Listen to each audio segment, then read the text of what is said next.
En la jornada de hoy, en nuestro culto dominical, vamos a oír el mensaje de la palabra de Dios a través de nuestro hermano Esteban La Rosa, que es el director nacional e internacional de Radio Transmundial. Cada noche en CX4 tenemos la bendición de tener 3 horas de estudios bíblicos, música, temas de interés cristiano, y lo oímos cada noche en CX4. Ahí lo oímos a Esteban cada noche también, y ahora lo tenemos en el púlpito para escuchar el mensaje de hoy.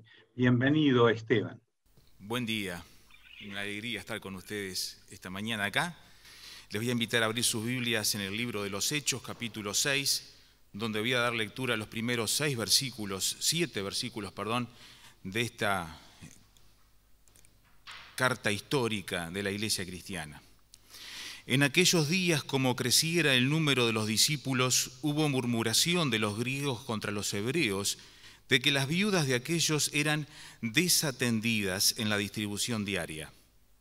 Entonces los 12 convocaron a la multitud de los discípulos y dijeron: no es justo que nosotros dejemos la palabra de Dios para servir a las mesas. Buscad, pues, hermanos, de entre vosotros, a 7 varones de buen testimonio, llenos del Espíritu Santo y de sabiduría, a quienes encarguemos de este trabajo. Y nosotros persistiremos en la oración y en el ministerio de la palabra. Agradó la propuesta a toda la multitud, y eligieron a Esteban, varón lleno de fe y del Espíritu Santo, a Felipe, a Prócoro, a Nicanor, a Timón, a Pármenas y a Nicolás, prosélito de Antioquía, a los cuales presentaron ante los apóstoles, quienes orando les impusieron las manos. Y crecía la palabra del Señor, y el número de los discípulos se multiplicaba grandemente en Jerusalén. También muchos de los sacerdotes obedecían a la fe. Este texto lo hemos estado trabajando en la comisión temporal de la Iglesia, que está trabajando con el tema de los equipos ministeriales. Y hoy quería traer algunas cosas que hemos conversado allí y otras que he ido reflexionando a lo largo del tiempo. Dios quiere que su obra prospere y que crezca numéricamente, pero sobre todo en madurez espiritual. Ahora, el crecimiento numérico traerá inevitablemente, y cuando uno mira el texto se da cuenta, de posibilidades de conflicto interno en el desarrollo interpersonal. Cualquier grupo humano que crece está expuesto en mayor medida al conflicto. Cuanto más gente somos, más problemas pueden llegar a haber. Aumentan las interrelaciones, se multiplican las necesidades, los requerimientos, se complejizan los procesos de comunicación, las estructuras organizacionales y mucho más.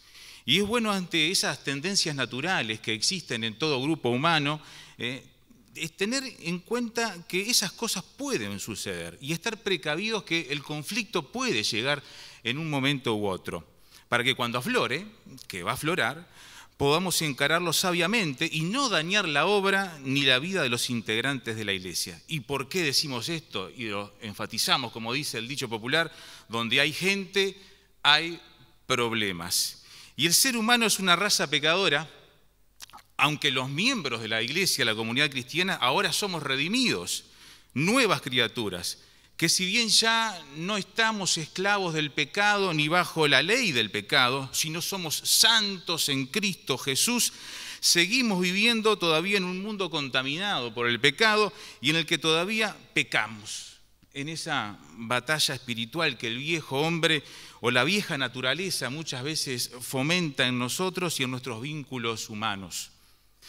Y muchas veces nuestra carnalidad lamentablemente aflora en nuestras relaciones. No siempre actuamos espiritualmente y en muchas cosas y ocasiones lo hacemos según nuestros deseos, lo hacemos en vez de para ser de edificación, nos terminamos convirtiendo en instrumentos que van en contra misma del propósito del adversario de la Iglesia. Y hoy quisiera bosquejar este ejemplo bíblico de cómo la Iglesia primitiva tuvo que lidiar con uno, si no el primero, de sus conflictos internos más importantes. Y supieron solucionarlo. lo hicieron de buena manera. Es más, el conflicto sirvió para crecer y mejorar en el desempeño de la congregación, porque no siempre el conflicto tiene que ser destructivo. Si sabemos manejarlo, si sabemos procesar los conflictos que podemos tener interpersonales e institucionales, podemos transformarlo en algo positivo. Recordemos Romanos 8:28 y cómo el Señor nos ayuda a ver que todas las cosas ayudan, operan, funcionan, trabajan para nuestro bien si estamos dentro de su voluntad. Incluso el conflicto en la iglesia es necesario o puede ser necesario. ¿Y por qué esto? Fíjese, 1 Corintios 11:19. El apóstol Pablo afirma que es preciso que haya disensiones entre ustedes. De vuelta, es preciso que haya disensiones entre ustedes para que se vea claramente quiénes de ustedes son los que están aprobados. Pablo, ¿el conflicto es necesario? Sí, nos dice. Pablo afirma que el conflicto hará saltar a la vista a quienes están obrando por partidismo, para arrimar agua a su propio molino, para obtener ventaja para su facción, abrir los ojos a la congregación de quienes están pero no son auténticos. Y eso pasaba en Corinto, y Pablo lo señala en toda su carta. Algunas traducciones de este texto dicen, por supuesto que tiene que haber divisiones entre ustedes. Sí, es necesario, para que se abran los ojos, para que se vean quienes no están obrando para la unidad de la iglesia, sino para fomentar divisiones. Y de esta forma conoceremos, dice Pablo, a los que tienen la aprobación de Dios y a quienes no son auténticos seguidores de Cristo, que están en el seno de la iglesia a veces. No estoy diciendo que uno deba buscar confrontar todo el tiempo, porque eso sería una excusa para vivir peleándonos, ¿verdad? Porque Pablo mismo dice en esta carta, en la primera de las 2 de Corinto, que hablemos todos una misma cosa y que no haya entre vosotros divisiones, sino que estéis perfectamente unidos en una mente y en un mismo parecer. A Evodia y Síntique, a los filipenses, Pablo les ruega que solucionen sus diferencias y sean de un mismo sentir. Es más, le pide a sus colaboradores que están allí en la iglesia que medien para lograr el acuerdo y resolver las asperezas que estaban teniendo estas dos hermanas que eran líderes en la congregación cristiana. Pero el apóstol Pablo sabe también que el trigo y la cizaña muchas veces crecen juntos y que el conflicto o la disensión es la herramienta que el Señor usará y no nosotros, para limpiar su iglesia. Porque nosotros no estamos buscando la pelea, pero a veces surge por permiso del Señor incluso, para que se hagan manifiestos, dice Pablo, entre nosotros los que no son aprobados. En Hechos capítulo 6, este es el primer conflicto serio que tiene la iglesia primitiva. En este punto de la historia, la iglesia consistía en un compañerismo de judíos, creyentes que no había hasta ese entonces roto del todo con el judaísmo y que todavía continuaban con unas prácticas que mantenían de su tradición. Iban al templo, cumplían a veces los ritos, pero también se juntaban como nuevos cristianos para compartir el pan, para tener comunión, para alabar y adorar al Señor juntos, para escuchar la enseñanza de los apóstoles.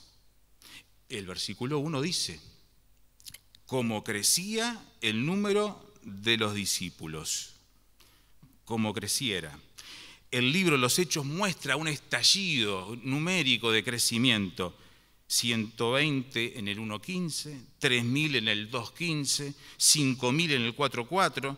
El Señor añadía cada día a los que habían de ser salvos, y ya en el 5.14 el escritor Lucas pierde la cuenta y dice, y los que creían en el Señor aumentaban más, gran número, así de hombres como de mujeres. Ya perdió la capacidad de llevar adelante el preciso conteo demográfico de la población de la iglesia. Fue explosivo realmente, y al haber un crecimiento tan grande que no se puede poner en cifras, imagínense a estos 12 hombres, ahora después que agregaron a Matías, intentando administrar y liderar por ellos mismos tal cantidad de gente y todas sus necesidades. Imposible, ¿verdad? 12 hombres que cuidaban la salud espiritual, material de los primeros integrantes de la comunidad cristiana y estaban luchando con toda la situación que estaba produciendo el crecimiento numérico. Entonces, ¿qué hacemos con todo esto?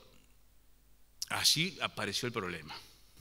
Hubo murmuración de los griegos contra los hebreos, dice Lucas. Lo resume así. Hubo murmuración de los griegos contra los hebreos. La murmuración es la crítica a una persona que está ausente. Y seguramente en este caso los griegos empezaron a criticar a los líderes judíos. Eran todos judíos, pero unos eran hebreos de nacimiento, vivían en Israel, otros eran judíos también prosélitos, pero vivían tal vez en zonas de cultura helénica y estaban fuera. Y el primer paso antes de la confrontación es la formación de dos bandos, por lo menos. Se perdió en alguna medida la armonía y la unidad, o tal vez esa división ya estaba preexistente, tal vez ya venía de antes. Y se trajo al seno de la iglesia ese mismo tipo de situación que estaban viviendo. Tengan en cuenta que los que son culturalmente y nacidos en Israel parece que tenían un estatus dentro del pueblo que miraban con cierta distancia o desprecio a los mismos judíos, pero que vivían en la diáspora. Y eso generaba discriminación. Y se ve que eso ya venía de parte de la cultura hebrea y también se mete dentro de la cultura de la iglesia, o al menos se da a entender que los helénicos se sentían discriminados por los que vivían y eran parte del territorio hebreo. Nuestro sistema social es un sistema que tiende a la discriminación constantemente, a la división, a la parcelación, que divide a los seres humanos por tipos, por cosas, por condiciones. Y Santiago, una de las primeras cartas en el Nuevo Testamento, ya le tiraba las orejas a los cristianos de su época cuando discriminaban entre ricos y pobres, entre los que les daban más privilegios por sus posesiones y a los que dejaban de lado, dándoles mayor preponderancia. El apóstol Pedro tuvo que luchar contra sus prejuicios sociales, también raciales, cuando vemos ahí la visión que tiene del velo que baja con todos los animales allí para mostrarle que no había nada impuro en la creación del Señor. El apóstol Pablo tuvo que rezongarlo, el apóstol Pedro en la iglesia de los Gálatas, cuando estaban con ciertos prejuicios y temores y miedos de lo que dirían por comer unos con otros por temas de cultura y raza. Ya no hay judío ni griego, dice Pablo. No hay esclavo ni libre. Fíjense, no hay varón ni mujer, porque todos vosotros sois uno en Cristo Jesús. Y los mismos cristianos de origen judío descubren y afirman más tarde, como una sorpresa, que Dios acepta a los gentiles también en su llamado. Dios no hace acepción de personas, Hechos 10:34. Así que fue toda una revolución contra todas las divisiones, contra todas las cosas que sucedían. Dios llama a la iglesia que sea diferente en este sentido. Sin embargo, esos parcelamientos culturales y sociales se metieron en el vínculo también y desarrollo de la primera iglesia. El mismo Señor Jesús nos habla acerca de cómo debemos orar ante cosas del estilo, pero a veces nos olvidamos. Empezamos con las murmuraciones directamente y formar coaliciones y partidismos en vez de aplicar lo que dice Mateo 18 en la resolución de los problemas con mi hermano. En este primer versículo se deja al desnudo que la iglesia primitiva también, al mismo tiempo, no estaba estructuralmente preparada para asimilar a tanta gente de golpe y satisfacer sus necesidades. Los apóstoles se vieron desbordados y hubo un problema organizacional. Sin embargo, el versículo 2 muestra que hicieron un buen análisis de situación. No está bien que nosotros dejemos de anunciar el Evangelio de Dios para dedicarnos a la administración, dice Dios habla hoy, traduciendo ese versículo. O sea, se dan cuenta que se estaban distrayendo de su tarea principal, la predicación, la anunciación del mensaje de Dios, y perdieron en la cantidad de tareas el centro de atención en el llamado que Dios les había encomendado para dedicarse a administrar las necesidades puntuales y de corto plazo de la gente, que no está mal, que era necesario, Pero cuando la gestión administrativa consume el tiempo de quien debe centrarse en la vida espiritual de la congregación, nos volvemos una congregación administradora de recursos y se pierden las prioridades espirituales. Ahí estaba la discusión entre ellos. Se dieron cuenta dónde estaba el problema, un germen de problema que hoy también podemos tener. Cuando la discusión y los temas que dedicamos tiempo, esfuerzo, pienso y acción se centran más bien en el tema de los recursos materiales, más que en el desarrollo de la visión espiritual de la iglesia se puede burocratizar, se puede formalizar, se puede legalizar. Sin embargo, los apóstoles no están diciendo que las tareas administrativas y de gestión no deben hacerse. No están diciendo eso. Todo lo contrario, son necesarias. Pero en el caso de ellos, que tenían un llamado espiritual, dones, mandamientos claros de parte del Señor, estaban sustituyendo lo primordial por otras tareas. Y ahí comenzaron las dificultades. Tuvieron la lucidez de darse cuenta del problema. Las dos cosas eran necesarias. ¿Se acuerdan en el curso de liderazgo que hicimos por Zoom? Tanto el liderar espiritualmente como el administrar y el gestionar son tareas necesarias. No contradictorias, pero complementarias. Pero cada una en su lugar y con los dones y talentos que cada uno necesita desarrollar. Los apóstoles tuvieron autocrítica, reconocieron el problema. No todos somos capaces a veces de evaluarnos y reconocer dónde están las dificultades. Ellos fueron flexibles. Cuando las estructuras se endurecen y no somos capaces de evaluar nuestras carencias, no sabemos ver las señales de conflicto que están en puerta o la decadencia, estamos en peligro. Y el análisis permanente, como hicieron los apóstoles, debe ser constante en nuestra vida espiritual. Los apóstoles supieron también escuchar y poner el oído a lo que la gente estaba diciendo. Reconocieron sus limitaciones personales y esto, lejos de debilitar su liderazgo, los fortaleció, pues supieron aprovechar el conflicto para mejorar las relaciones internas, mejorar los servicios e integrar nueva gente que creciera en sus capacidades de liderazgo para poder tener un mejor desarrollo institucional. Cuando nuestras instituciones religiosas se vuelven inflexibles, comienzan las fricciones. Gracias a Dios, los apóstoles tuvieron flexibilidad como para moldarse y responder apropiadamente a lo que estaba ocurriendo. En segundo lugar, los apóstoles se dieron cuenta que no podían invertir tanto tiempo y esfuerzo solamente en asuntos de gestión. En el versículo 4, ellos analizan que debían concentrarse en ¿qué cosas? En dos cosas específicas: en la oración y en el ministerio de la palabra. No quiere decir esto que el servir las mesas era un trabajo de segunda categoría, porque el pastor o el líder no puede hacerlo, al contrario, debería tener contacto con esa realidad cotidiana, y lo vemos en el ejemplo de Jesús cuando nadie lo hacía, que se ciñe, toma el agua, la toalla y le lava los pies a sus discípulos, mostrándole la manera en que se debe servir al otro. Tampoco es una cuestión de creerse que me siento en mi sillón de poder ministerial y hago lo que... No. El que quiera ser el primero, que sirva. Mateo capítulo 20. Tampoco el pastor, por el otro lado, puede ser el que abra el templo, recoja la ofrenda, pase la franela, tenga que estar correteando de un lado para otro, sin poder tener paz para poder orar, sentarse ante la presencia del Señor, estudiar la palabra y aprender lo que hay que hacer. Eso no es una buena gestión tampoco de lo que tiene que hacer en la parte ministerial. No sirve ni un liderazgo ejecutivo, empresario de la fe, administrador de necesidades, ni uno que se desgasta hasta los últimos detalles, quedando exhausto y no pudiendo tener una vida espiritual fructífera para tener un ministerio creciente de la palabra y la enseñanza en la iglesia. Una iglesia fuerte es una iglesia que tiene un púlpito fuerte, que tiene un ministerio de enseñanza central y fortalecido en el conocimiento del Señor, pero que también se baja de allí, se remanga y hay que poner el hombro cuando hay que ponerlo para satisfacer y cuidar del rebaño cuando sea necesario. Y para que eso sea realidad, nosotros debemos cumplir nuestra tarea en el cuerpo de Cristo.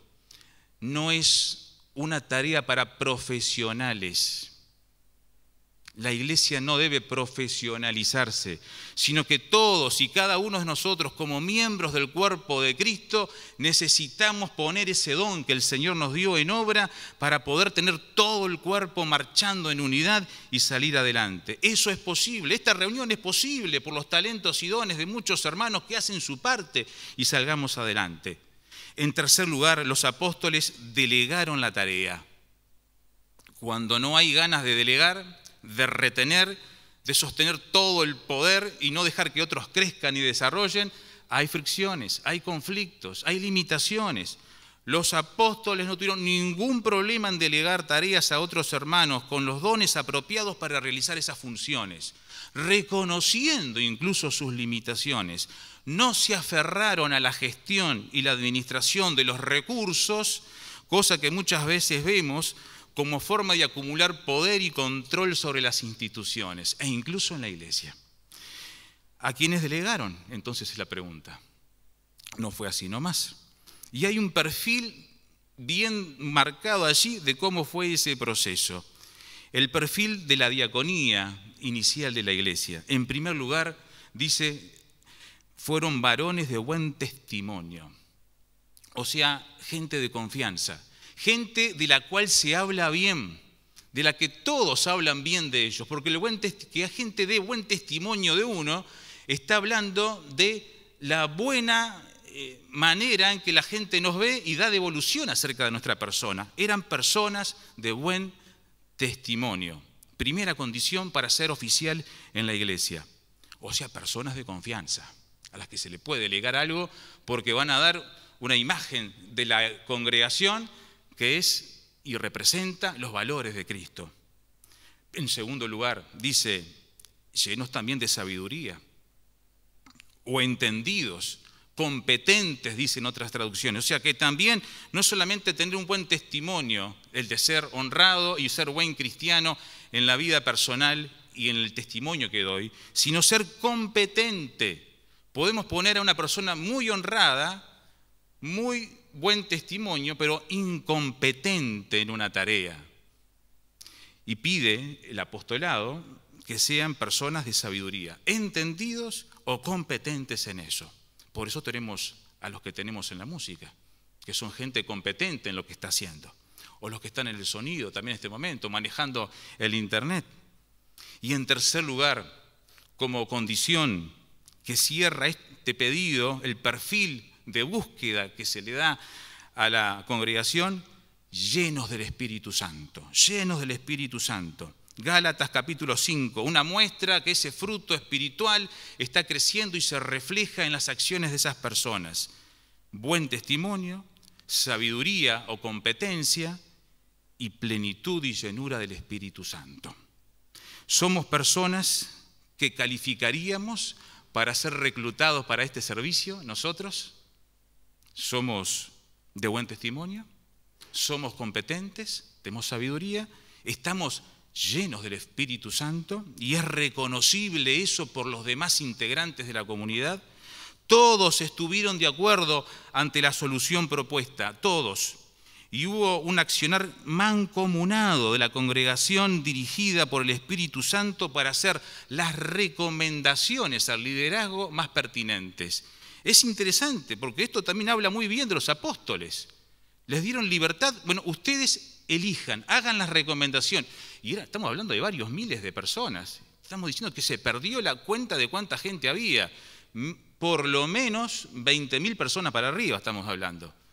No sé el sistema que usaron para la elección. Y una de las cosas que me da pena, desde mi punto de vista, es que Lucas no dice cómo eligieron, o sea, el método de elección, de selección de personal, podríamos decir así. Y es una de las preguntas que tengo para hacerle después cuando estemos en la presencia del Señor. ¿Cómo hicieron efectivamente la búsqueda y la implementaron para elegir a esos 7 varones con estas características? Todos ellos, cuando uno lee los nombres, todos griegos. Todos griegos.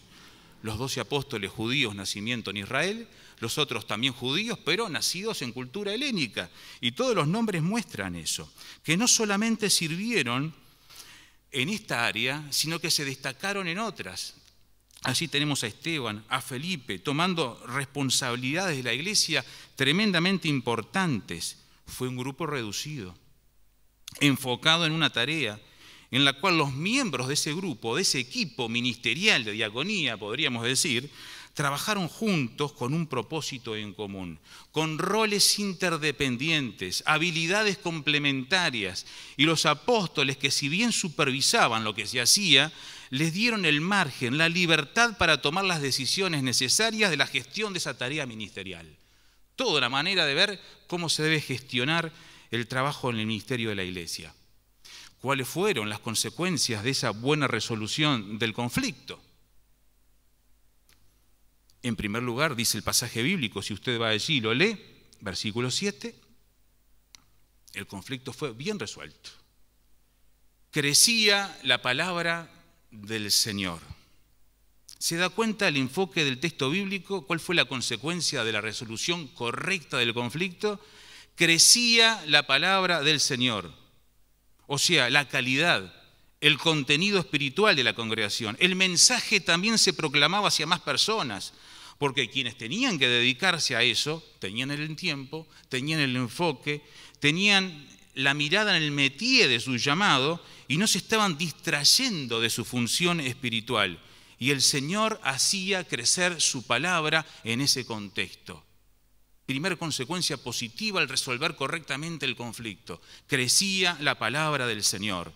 Y en segundo lugar, la segunda consecuencia de un conflicto bien resuelto, como este caso, y el número de los discípulos se multiplicaba. O sea que como consecuencia directa de ese crecimiento sano, de ese contenido, calidad de enseñanza, de predicación, de una palabra del Señor bien presentada ante el pueblo y ante la iglesia crecía en número también. Pero fíjese el detalle importante de lo que dice aquí el escritor Lucas. No crecía el número de simpatizantes, no crecía el número de asistentes al culto. ¿Qué es lo que crecía? Le preguntamos al texto bíblico. Crecía el número de discípulos. Y es bien importante la distinción que hace el escritor, porque lo que se debe hacer crecer en la iglesia no es la cantidad de gente que amontonamos, no es la cantidad de simpatizantes o likes que tenemos como seguidores en nuestras redes sociales o que vamos juntando, aunque también son buenos indicadores de medida de nuestra llegada a la gente. Pero lo que estaba dando un indicador positivo y de crecimiento era el número de discípulos. ¿Y quién es un discípulo? Es un seguidor de Cristo, el que reproduce la vida y los valores de su Señor ante su comunidad, ante la iglesia y ante el mundo donde se mueve. Es del que refleja y es sal y luz en esa tierra que tanto lo necesita. No amontonaron gente por amontonar, hacían crecer discípulos. Qué importante. Segunda consecuencia de este conflicto bien resuelto en la iglesia. Hermanos, el día del conflicto va a llegar a nuestras vidas. Somos seres humanos. El conflicto está en todos lados. Yo me paro frente al espejo cada mañana y ya tengo un conflicto. No sé usted. Y esto es parte inherente de la naturaleza humana y su condición contaminada por el pecado. Lo podemos ver en el texto bíblico y en nuestra propia experiencia. El apóstol Pablo decía, cuando vine de Macedonia, ningún repuso tuvo nuestro cuerpo, sino que en todo fuimos atribulados. De afuera, conflictos. De adentro, temores. Y no lo esconde Pablo, lo muestra.